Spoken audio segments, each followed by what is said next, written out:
안녕하세요. 반갑습니다. 김성길 목사와 함께하는 예수님 이야기. 자, 이 시간 4단원의 435회가 되겠습니다. 자, 이 시간에는 질문의 종류 두 번째에 대해서 말씀을 드리려고 합니다. 자, 본문은 한 번 더 읽어보죠. 마태복음 12장 9절로 14절입니다. 거기에서 떠나 그들의 회당에 들어가시니 한쪽 손 마른 사람이 있느니라. 사람들이 예수를 고발하려 하여 물어 이르되 안식일에 병 고치는 것이 옳으니까. 예수께서 이르시되 너희 중에 어떤 사람이 양 한 마리가 있어 안식일에 구덩이에 빠졌으면 끌어내지 않겠느냐. 사람이 양보다 얼마나 더 귀하냐. 그러므로 안식일에 선을 행하는 것이 옳으니라 하시고 이에 그 사람에게 이르시되 손을 내밀라 하시니 그가 내밀매 다른 손과 같이 회복되어 성하더라. 바리새인들이 나가서 어떻게 하여 예수를 죽일까 의논하거늘. 아멘. 자, 지금 바리새인들의 질문과 예수님의 질문을 비교하면서 우리가 지금 질문에 관한 이야기를 조금 하고 있습니다. 예수님의 이야기를 다루면서 복음의 본질적 부분도 있지만 우리가 탈무드처럼 세상을 살아가는 지혜도 여기서 얻는 것이 아주 중요한 것이거든요. 자, 그래서 예수님과 바리새인의 질문, 좋은 질문, 나쁜 질문, 살리는 질문, 죽이는 질문을 살펴보면서 질문을 따라온 저의 인생 이야기와 함께 지난 시간과 이 시간에 질문의 종류들에 대해서 쭉 살펴보고 있습니다. 자, 그래서 질문의 종류, 지난번에 앞에 있는 시간에서 10가지 이야기를 했죠. 열린 질문, 닫힌 질문, 시간 질문, 생각이나 상황에 대한 확인 질문, 감정을 바꾸는 질문, 그리고 또의 용법, 좋은 질문과 나쁜 질문, 나를 찾는 질문, 업무적 질문, 문제를 해결하고 업무 성과를 발전시키기 위한 질문, 코칭 질문이라고 합니다. 6화 원칙의 질문, 지난 시간에 여기까지 말씀을 드렸어요. 자, 이 시간에는 11번째부터 21번째까지의 이야기를 나누려고 합니다. 자, 우선 11번째는 용어 정의를 알기 위한 질문이에요. 용어에 대한 질문이에요. 많은 사람들이 주제에 대해 잘못 오해함으로 갈등이 생깁니다. 그래서 항상 주제에 대해 올바르게 알고 있는지에 대해서 질문하는 게 참 중요한 것이죠. 자, 이 주제의 의미는 뭘까? 이 주제가 우리가 주는 교훈은 뭔가? 이 주제가 우리에게 주는 교훈은 뭔가? 그러니까 우리가 살아가다 보면은 어떤 주제 이야기를 많이 하게 되거든요. 근데 막상 그 주제가 뭔지 모르는 경우가 많아요. 예를 들면은 어떤 엄마가 우리 아이는 공부를 안 해서 탈이에요. 그래서 제가 공부가 무슨 뜻인지 아십니까? 이렇게 물어봤어요. 자, 여러분들은 공부가 무슨 뜻인지 아십니까? 그 용어에 대한 질문을 먼저 하는 게 좋아요. 그래서 사전이나 이런 데 보면은 공부는 이 학습과 기술을 습득하는 훈련, 이거를 공부라고 합니다. 그러니까 책상 앞에서 하는 것만이 공부가 아니라 현장에서의 기술 습득, 이것도 공부가 되는 거죠. 또 교육이라는 말, 여러분 교육해야 돼, 교육을 잘 시켜야 돼, 이런 말 많이 하잖아요. 근데 교육이라는 게 무슨 뜻인지 아십니까? 많은 분들이 이걸 잘 몰라요. 그래서 사전을 보면 교육이라는 것은 사회생활에 필요한 기술, 또 학문, 그리고 또 인성, 그 다음에 체력을 습득하는 훈련을 말한다. 결국 사회생활에 적응하고 사회생활을 같이 살아가기 위해서 필요한 교육을 받는 거거든요. 그거를 이제 교육이라고 하는 거거든요. 이렇게 어떤 부분에 대한 용어, 사랑, 서로 사랑하세요. 사랑이 뭐지? 용어를 모르면, 구체적으로 모르면 행동을 할 수가 없거든요. 자, 그래서 이 주제의 의미는 뭔가? 자, 두 번째는 이제 가정 질문입니다. 만약에 이렇게 할 수 있다면, 만약에 누가 도와준다면 뭘 도와달라고 하겠습니까? 만약에 삶이 어느 날 확 바뀐다면 어떻게 하실 것 같습니까? 뭐 이런 거예요. 자, 또 다른 방법이 만약에 있다면 우리가 어떻게 할 수 있나요? 그 다음에는 이제 13번째는 이걸 태극 질문 혹은 음양 질문이라고도 해요. 무슨 말이냐면은 안 좋은 것과 또 좋은 것을 같이 섞어서 사용하는 질문이에요.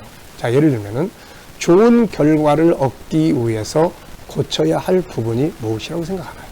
자, 여기서 좋은 결과, 좋은 쪽은 긍정적 부분이죠. 그 다음에 고쳐야 할 부분, 요거는 이제 어두운 부분, 이런 것들이죠. 그래서 좋은 결과를 얻기 위해서 이게 섞여 있는 질문이에요. 장점은 뭐고 단점은 뭔가요? 이렇게 두 가지 그 부정과 긍정을 같이 섞어서 하는 질문을 이제 태극 질문 뭐 이렇게 표현을 합니다. 네, 14번째는 기적 질문이라는 게 있어요. 기적. 자, 자고 나면 10억이 생긴다면 어떻게 될까요? 정말 흥분되는 이야기죠. 하나님이 기적을 일으켜 주신다면 무엇을 해보면 좋을까요? 만약에 하나님이 기적을 주신다면 뭐를 구하고 싶습니까? 이렇게 기적 질문. 15번째는 정체성 확인 질문이에요. 나는 누굴까? 왜 세상에 왔나? 어디로 가는 것인가? 내가 추구해야 할 올바른 가치는 뭘까? 이것이 옳은 것인가? 너에게 있는 것은 무엇인가? 네가 어디 있느냐? 이런 거 다 정체성 질문이에요. 자, 그 다음엔 5가지 성품, 우리 안에 있는 5가지 성품을 개발하기 위한 질문이 또 있습니다. 그래서 유일성의 존귀함, 다양성, 주도적인 삶, 장점 찾아 발전시키기, 재능 개발을 하기 위한 질문들, 인격성의 생각의 기능을 활용하고 자유와 치유하는 또 소통을 위한 질문, 거룩성의 영성, 성품, 잘못된 습관을 고치기 위한 질문, 사랑성의 체험과 나눔을 위한 질문, 영원성의 생명의 가치와 삶의 소중함, 천국 등을 이해하기 위한 질문. 네. 또 샘플들은 또 이제 책 속에 또 있으니까요. 17번째는 변화와 발전을 위한 질문이 있습니다. 자, 변화와 발전. 변화가 왜 필요한가? 변화되지 않고 그대로 간다면 변화하기 위해서 무엇이 필요한가? 어디서 어디로 변화가 필요한가? 변화하기 위한 방법은 무엇인가? 이렇게 다양하게 변화에 관해서 질문을 해볼 수 있습니다. 변화와 발전을 위해 브레인스토밍의 질문을 사용해보면 효과적일 수 있습니다. 한 사건을 두고 브레인스토밍 9가지의 방법, 질문의 방법이 있어요. 네, 전용한다면, 지금 이대로 다른 곳에 사용을 한다면, 응용한다면 비슷한 것을 흉내낼 수 없을까? 변경한다면 의미, 색, 움직임이나 냄새 모양을 바꾸면 어떻게 될까? 확대해본다면 크게 또는 길게 만들거나 빈도를 늘리거나 시간을 연장하면 어떨까?